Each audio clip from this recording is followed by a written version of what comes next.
The movie opens with Quinn, a 12-year-old kid visiting his mother, Karen, at her workplace. Karen is in charge of overseeing operations at a construction site as a project engineer, where she manages the ongoing work. As Quinn enters the site, the workers greet him warmly. When Quinn approaches his mother, she immediately notices something off about him and asks if he has been smoking. Quinn replies that he only smokes when he is drunk. Sensing that something is wrong, Karen probes further, asking if he has anything to share with her. In response, Quinn hands her a scholarship letter, revealing it will cost $3,000 per year. Their conversation is cut short when one of the workers approaches Karen, informing her that there's an issue with the void. While one of the workers hesitates near the void, Quinn listens in from behind and volunteers to take a look. As he approaches the hole, he unknowingly touches the rough skin of what turns out to be a dragon. Suddenly, the creature spits a small flame onto the ground, startling Quinn as he realizes he's face to face with a dragon. The dragon then spits a liquid substance at Quinn's face. Terrified, Quinn runs out of the hole and races back to his mother. Karen is horrified when she sees her son's condition and quickly applies emergency treatment to his face. Suddenly, they're both startled by a loud noise accompanied by flames, signaling that something terrible is approaching. In a desperate attempt to escape, Karen and Quinn rush to the elevator. However, as the chaos unfolds, Quinn manages to survive. But sadly, his mother does not make it out of the elevator. Quinn is grown now. He is a young, strong man. The dinosaurs control the world. Quinn was the first to see the dinner, but now millions have seen them and they are like locusts towards the world. The scientists discovered their identity, but it took them too much time. There are only a few people left in the world, and among them Quinn and their community were. Quinn holds a position of great responsibility within his community. While he and the others are busy digging, he receives information that Eddie is planning to leave the safety of their group. Rushing to confront him, Quinn demands to know what Eddie is up to. Eddie explains that he and a few others are heading out to harvest. Quinn, visibly upset,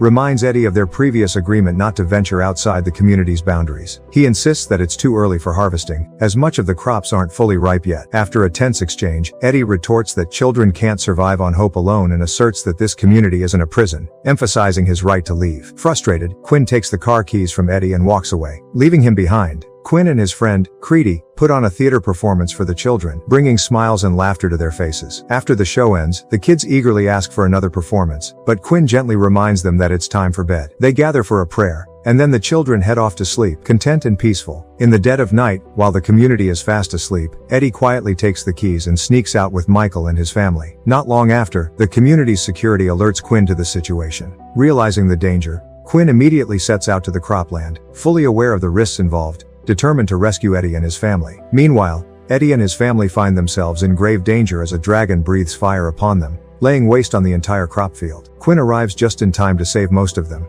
but tragically, they are unable to save Eddie's youngest son. Quinn and Creedy engage in a deep conversation about the situation. Quinn admits that Eddie had a point, acknowledging that it's easier for them to stay strong since they don't have children to worry about. He seems overwhelmed with despair, especially after the devastating loss of their crops. Sensing Quinn's hopelessness, Creedy steps in, determined to lift his trust. He reminds Quinn of his strength and importance to the community, urging him not to give in to despair, as they all rely on him to keep hope alive. As they talk, alarm bells suddenly ring out, signaling that the security team has spotted a tank approaching their community. Quinn and Creedy quickly arm themselves and take positions on top of a building, watching the approaching group closely. Creedy tries to lighten the mood, noting that at least they're not the only ones left in the world. When the tank arrives, Quinn takes charge and steps forward to confront the newcomers. Vanzan, the leader of the group, introduces himself and explains their mission, requesting shelter as they've run out of fuel and lost much of their manpower. Quinn is hesitant to allow them in, wary of the risk to his community. Sensing his reluctance, Vanzan tries to prove his worth by showing Quinn a dragon tooth and recounting his experience fighting the creatures. Eventually, Quinn agrees to let them enter but strongly warns Vanzan that if he causes any trouble, he won't hesitate to kill him. Afterward, Vanzan and his team enter the community, bringing with them advanced weapons and a helicopter. Quinn quietly tells Creedy that Van is a dragon slayer, which excites Creedy. Though Quinn remains uneasy, Van then introduces Alexandra Jensen, a member of the U.S. Cavalry, to both Quinn and Creedy before leaving them to settle in. Curious, Creedy asks Alex about the helicopter crew standing nearby, and she explains that they are known as archangels. Noticing Creedy's puzzled expression, she further clarifies that the term refers to the fact that they have just 17 seconds of life expectancy once they jump from the chopper. This explanation, though intense, strangely puts them more at ease, knowing they're in the presence of such experienced fighters. Alexandra and Quinn are engaged in a conversation, with Alexandra asking about the children Quinn is raising and expressing her admiration for his efforts. As they talk, Quinn shifts the conversation, asking her what Vanzan and his team truly want and why they have come. Alexandra deflects by suggesting he can ask Vanzan directly. Just then, the alarm sounds, and Vanzan's soldiers quickly prepare for action. However, Vanzan himself realizes that the dragon isn't as close as they feared. He instructs his soldiers to cover the east ridge and report what they see while ordering the motorbike soldier to deploy the triangulators once more. 3 motorbike soldiers set out to deploy triangulators to create a 3D map essential for planting a radar-like machine. The first 2 soldiers complete their tasks, but the third encounters trouble, crashing into the mountainside, which leaves the radar incomplete and makes it difficult for Alexandra to navigate the helicopter. Realizing the gravity of the situation, Quinn rushes to the mountain, where he manages to correctly position the third vertical bar, ensuring the radar is fully operational. As Alexandra pilots the helicopter, a dragon suddenly attacks, putting her in grave danger. To distract the dragon, one of the soldiers deliberately acts as bait, drawing its attention away from the helicopter. The other 2 soldiers quickly follow, attempting to trap the dragon with a net. However, the dragon's immense strength allows it to break free, and it swallows the first soldier. The remaining 2 soldiers are unable to survive the encounter. Quinn, following Vanzan's orders, leads the dragon toward the community, where Vanzan manages to kill it. That evening, as the community celebrates the dragon's death, Quinn's family remains happy, but Zahn reveals that he is sad because he lost his team members. Quinn, Vanzan, and Alexandra stand together as Alexandra explains more about the dragons. She reveals to Quinn that they have killed over 200 dragons, all of which were females. She goes on to describe how dragons reproduce. Similar to fish, the female dragons spawn thousands of eggs, and just one male passes over them to fertilize thousands of them. This leads them to the crucial realization that if they can kill the male dragon, they could potentially wipe out the entire species. Vanzan then turns to Quinn, stating that he needs soldiers to execute this plan. However, Quinn firmly refuses, insisting that he cannot support Vanzan's plan, despite the potential implications. Afterward, Vanzan attempts to persuade Quinn's team to join his mission. Unexpectedly,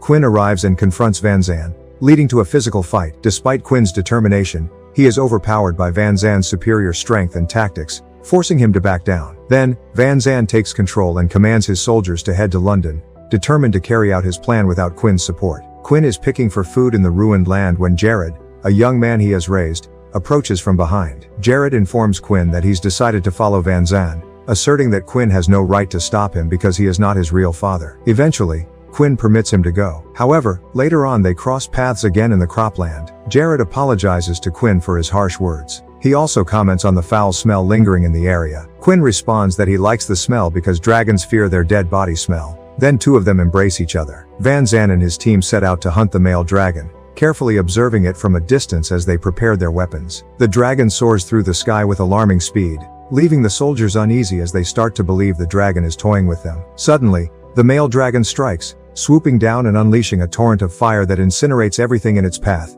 including their weapons and tanks. Amid the chaos and destruction, Vanzan manages to survive, though his team is not as fortunate. On the other side, the male dragon flies to the community and unleash their fiery wrath, setting their homes ablaze. When Quinn returns, he is met with the devastating sight of his community engulfed in flames. Desperately, he rushes into the burning buildings, trying to save as many lives as possible. Despite his efforts, the dragon's relentless assault proves too much, and the entire area is consumed by fire. In the chaos, Quinn suffers a heartbreaking loss as his close friend, Creedy, is killed in the destruction. As Vanzan and Quinn prepare to confront the dragon, knowing the gravity of the situation, Quinn places his trust in Jared to ensure the kid's safety while he and Vanzan focus on their dangerous mission. With their roles clearly defined, Quinn and Vanzan set out to face the dragon, leaving Jared to safeguard the future of their community. After the initial encounter, Vanzan, Quinn, and Alexandra set out for London to kill the male dragon. Upon arrival, they are stunned to discover hundreds of dragons swarming the city, leaving them unsure of how to complete their mission. Amid the confusion, Quinn remembers an underground passage that leads directly to a construction site near the center of the city. After discussing the plan, they agree to follow Quinn's lead through the underground route. As they prepare, Vanzan hands Quinn a highly volatile explosive, capable of killing the male dragon with a single shot. With their plan in place, they carefully navigate through the underground passage, each step bringing them closer to their target. As they emerge from the tunnel, they move into action,